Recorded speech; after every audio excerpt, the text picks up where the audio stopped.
മക്കളെ അപ്പൊ കീം എക്സാം ഒക്കെ കഴിഞ്ഞ് ഇനി ഓരോ ഘട്ടത്തിലൂടെ മക്കൾ കടന്നുപോയിക്കൊണ്ടിരിക്കുകയാണ്. ഓൾറെഡി നമ്മൾ +2 മാർക്ക് ലിസ്റ്റ് ഒക്കെ അപ്ലോഡ് ചെയ്ത് കഴിഞ്ഞു. അപ്പൊ ഇനിയുള്ള കാത്തിരിപ്പ് എന്ന് പറയുന്നത് റാങ്ക് ലിസ്റ്റിന് വേണ്ടിയിട്ടുള്ള കാത്തിരിപ്പാണ്.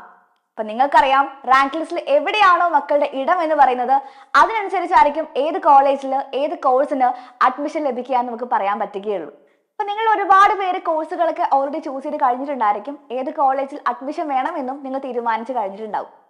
മക്കളെ അപ്പൊ നിങ്ങൾ കഴിഞ്ഞ ദിവസത്തെ വീഡിയോയിൽ കണ്ടതുപോലെ തന്നെ നമ്മുടെ ഇലക്ട്രിക്കൽ എഞ്ചിനീയറിംഗ് ആയിക്കോട്ടെ, ഇലക്ട്രോണിക്സ് എഞ്ചിനീയറിംഗ് ആയിക്കോട്ടെ, അതേപോലെ കെമിക്കൽ എഞ്ചിനീയറിംഗ്, ഇത്തരം കോഴ്സുകളിൽ ഏത് കോളേജിലാണ് ബെസ്റ്റ് ഓപ്ഷൻ എന്ന് പറയുന്ന കാര്യം ഡിസ്കസ് ചെയ്ത് കഴിഞ്ഞു. അപ്പൊ ഇന്നത്തെ വീഡിയോയിൽ മക്കൾ കാണാൻ വേണ്ടി പോകുന്നത് മെക്കാനിക്കൽ എഞ്ചിനീയറിംഗ് കുറിച്ചാണ്.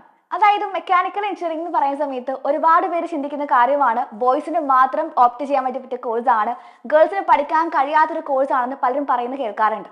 ഒരിക്കലുമല്ല, ഗേൾസിനും ബോയ്സിനും ഒരുപോലെ ഓപ്റ്റ് ചെയ്യാൻ വേണ്ടി പറ്റിയ ഒരുപാട് സ്കോപ്പ് ഉള്ള കോഴ്സ് തന്നെയാണ് മെക്കാനിക്കൽ എഞ്ചിനീയറിംഗ് എന്ന് പറയുന്നത്.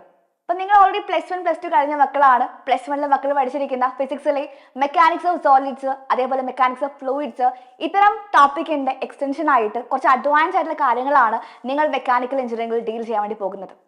അതേപോലെ തന്നെ നിങ്ങൾ +1 +2 പഠിച്ചിരിക്കുന്ന തെർമോഡൈനാമിക്സിന്റെ അഡ്വാൻസ് ആയിട്ടുള്ള കാര്യങ്ങളും അവിടെ പഠിക്കുന്നുണ്ട്. ഇതിനൊക്കെ പുറമെ ആയിട്ട് പുതിയ കാര്യങ്ങൾ നിങ്ങൾക്ക് പഠിക്കാനുണ്ട്. ഇപ്പൊ ഡ്രോയിങ് ആയിക്കോട്ടെ, എഞ്ചിനീയറിംഗ് ഗ്രാഫിക്സ് ആയിക്കോട്ടെ, ഡിസൈനിങ് ആയിക്കോട്ടെ, നിങ്ങൾക്കുള്ള ഒരു പുതിയ ടോപ്പിക് തന്നെയാണത്. മെക്കാനിക്കൽ എഞ്ചിനീയറിംഗിന്റെ ഫ്യൂച്ചർ ഓപ്ഷൻസിനെ കുറിച്ച് പറയുവാണെങ്കിൽ ഓട്ടോമോട്ടീവ് ഇൻഡസ്ട്രീസ് ആയിക്കോട്ടെ, മാനുഫാക്ചറിംഗ് ഇൻഡസ്ട്രീസ് ആയിക്കോട്ടെ, അതിലുപരിയായിട്ട് എയറോസ്പേസ് ആയിക്കോട്ടെ, നിങ്ങൾക്ക് പറ്റിയ വളരെ വലിയ സ്കോപ്പ് ഉള്ള ഫീൽഡ് തന്നെയാണ്. ഇനിയിപ്പോൾ ഹയർ സ്റ്റഡീസിനാണെങ്കിലും PhD ആയിക്കോട്ടെ, മറ്റു ഗേറ്റ് എക്സാമുകൾ ആയിക്കോട്ടെ, നമുക്ക് വളരെ ഈസി ആയിട്ട് ക്രാക്ക് ചെയ്യാൻ വേണ്ടി പറ്റിയ എക്സാംസ് തന്നെയാണ്. അതേപോലെ മെക്കാനിക്കൽ എഞ്ചിനീയറിംഗ് പഠിക്കുന്ന ഭൂരിഭാഗം പേര് ചിന്തിക്കുന്ന മറ്റൊരു കാര്യമാണ് മെക്കാനിക്കൽ എഞ്ചിനീയറിംഗ് പഠിച്ചിട്ട് സോഫ്റ്റ്വെയർ ഫീൽഡിലേക്ക് സ്വിച്ച് ചെയ്യാൻ വേണ്ടി പറ്റുമോ എന്നുള്ളത്. മക്കളെ നിങ്ങൾ പഠിക്കുന്നത് കോഡിംഗ് എന്ന് പറയുന്നത് 1-2 തിയറി പേപ്പർ മാത്രമാണ് മെക്കാനിക്കൽ എഞ്ചിനീയറിംഗിൽ പഠിക്കാനുള്ളത്. അതുകൊണ്ട് തന്നെ കോഡിംഗ് എന്ന് പറയുന്ന സ്കില്ല് സ്വന്തമായി ഡെവലപ്പ് ചെയ്താൽ മാത്രമേ ഭാവിയിൽ എപ്പോഴെങ്കിലും സോഫ്റ്റ്വെയർ ഫീൽഡിലേക്ക് സ്വിച്ച് ചെയ്യണം എന്നുണ്ടെങ്കിൽ ആ സമയത്ത് സാധിക്കുകയുള്ളൂ. അപ്പൊ നമുക്ക് മെക്കാനിക്കൽ എഞ്ചിനീയറിംഗ് എന്ന് പറയുന്ന ഈ ഒരു കോഴ്സിന് കേരളത്തിലെ ഗവൺമെന്റ് കോളേജിൽ ഏറ്റവും ഡിമാൻഡിംഗ് ആയിട്ടുള്ള കോളേജ് ഏതാണെന്ന് നമുക്ക് നോക്കാം. മക്കളിത് പൂർണ്ണമായിട്ടും 2023 റാങ്ക് ലിസ്റ്റ് പ്രകാരമാണ് സോർട്ട് ചെയ്തിരിക്കുന്നത്. അതുകൊണ്ട് തന്നെ ഒരുപാട് മാറ്റങ്ങൾ ഈ വർഷത്തെ റാങ്ക് ലിസ്റ്റുമായിട്ട് പ്രതീക്ഷിക്കാം.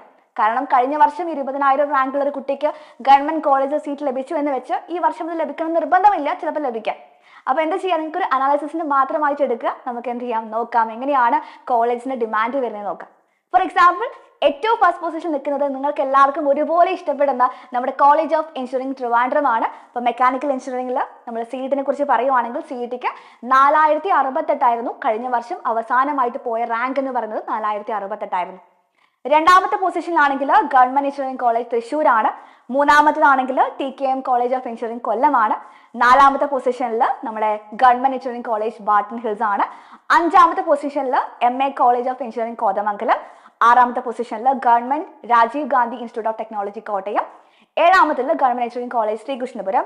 എട്ടാമത്തെ പൊസിഷനിൽ ഗവൺമെന്റ് എഞ്ചിനീയറിംഗ് കോളേജ് കോഴിക്കോട്. ഒൻപതാമത്തെ പൊസിഷനിൽ NSS college of engineering Palakkad.